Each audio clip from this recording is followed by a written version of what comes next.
Coach Purcell with the weekly presser. Coach will start with an opening statement, and then we'll open the floor for questions. Well, first and foremost, thanks for everybody being here today. I could not be more excited to think about year two. Wow, year one was awesome, so let's make year two even more special. I want to give a big shout out obviously to men's basketball too. I want to wish them good luck. Obviously they're going to set the tone for us at the hump and we'll follow. But for as far as my team, we could not be more excited about opening up. Me as a coach, I'm really excited to find out what kind of team I have. We're honored with the news that we're getting across the country with the top 25 ranking, but like I've informed my team, that those rankings are for last year's success and also the potential that this team has. But we got to make sure we do our part because definitely our fans are currently doing theirs. To think out the lower bowl for season tickets have already been sold out is the reason I took this job because women's basketball matters and there's nothing better than hump magic. So we got to make sure on opening day that we do our part, that the fans who have spent their money, that we play hard night in and night out, and most importantly play for the name on the front of the jersey and not the name on the back. And if we do that, I like our chances this year. It's going to be a great journey and let's have some fun. So with that, let's take some questions. Robbie.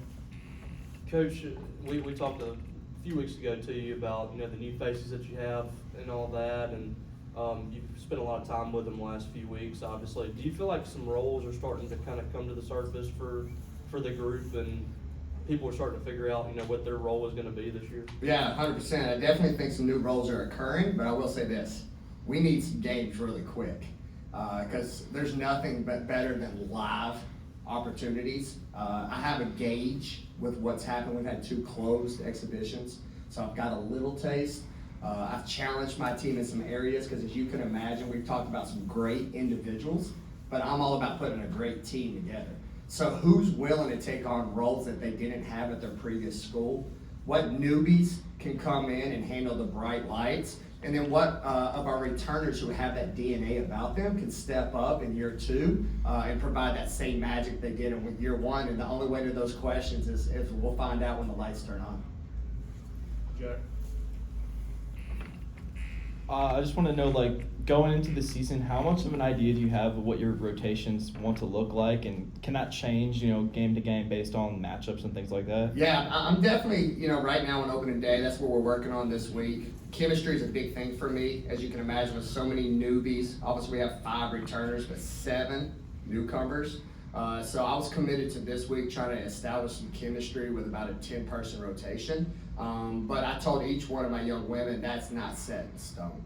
But we are at a point right now with our opening day around the corner that I've got to get some chemistry down with all these new pieces so we can look good on opening day.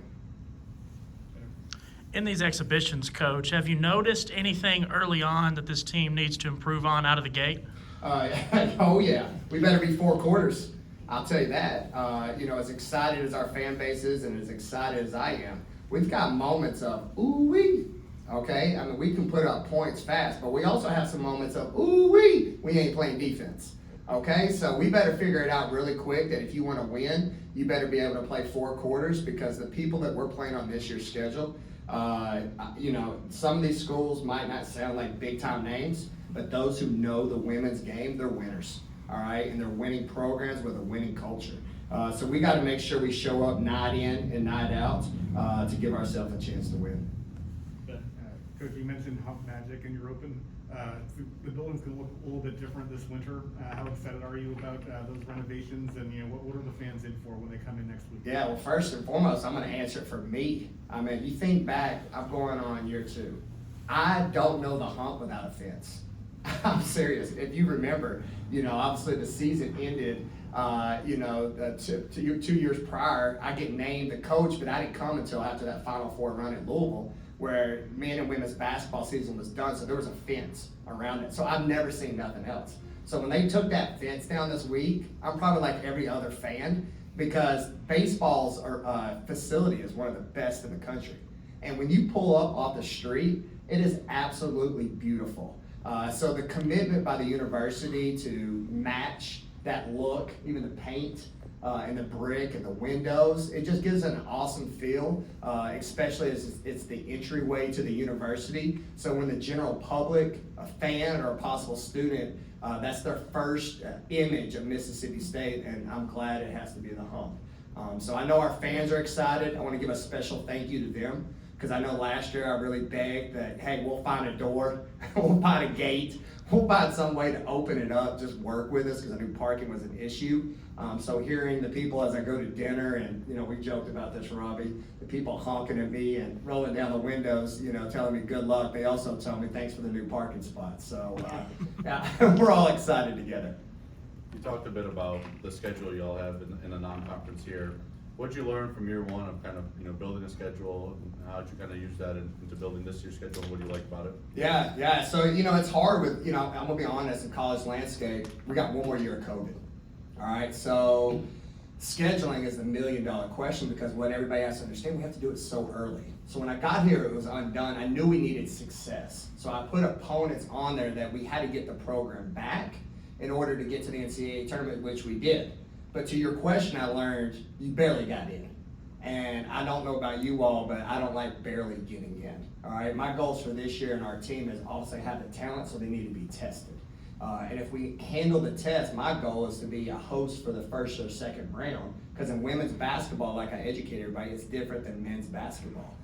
There is no neutral site, and it's a huge advantage if you're able to host at home. It doesn't guarantee that you'll make the Sweet 16, but your chances are a lot better. So that's what we're going to do here in year two. But with that, I've told my young women that first 10-game stretch, we are going to get tested, and we got to bring it, and it starts on opening night.